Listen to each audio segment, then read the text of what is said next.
Starting with the volume of data, I ran count documents on our database and it returned with 122,000 records approximately, and it returned the same amount of images, meaning that each document had an image linked to it.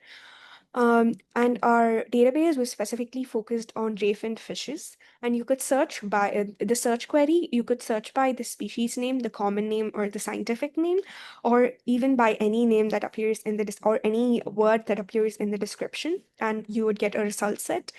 In that result list, you can apply additional filters such as user login, by which user uploaded that document, date range to narrow down your search to a specific time frame, geolocation to focus on a particular area. In our current database, green sunfish was the most frequently recorded species. This was the query that we ran, and it returned the top 10 species, and greenfish was at the top. This was the same query, but with matching scientific names, and it was the same result set, but with the scientific name instead.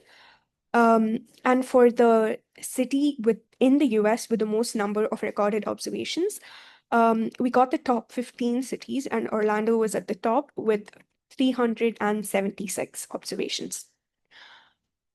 So this is our website. So I could search by any keyword that I want. I'm searching fish. I'm clearing all the filters that I have, which would, if I clear all the filters and I search by the word fish, it returns me a huge number of documents, which is 111,000 documents. And I could filter by a geolocation.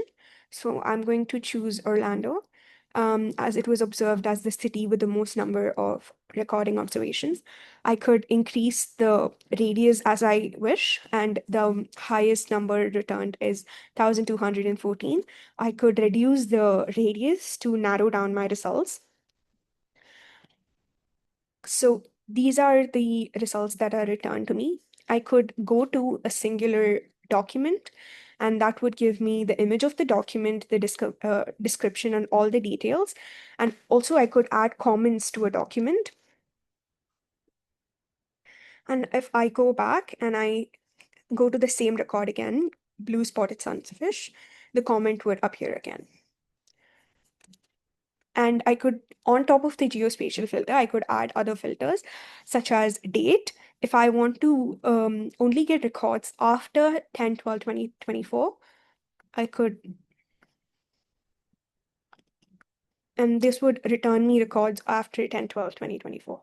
And if I want the results narrowed down to a single day, I could do the same, and the end date and the start date and the end date as the same, which would give me just one result, which is a 10/12/2024 within Orlando, Florida. So I could also filter by username. So I could filter by this user,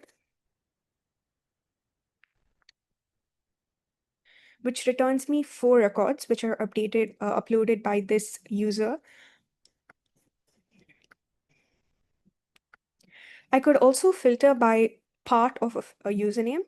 So if I just filter by guy, so a user with the guy in any part of their user name would be filtered, and I get 22 results. Sorry. So this guy, this user has the word guy in their username, and so it's returned. And we also have a dark mode feature in our website.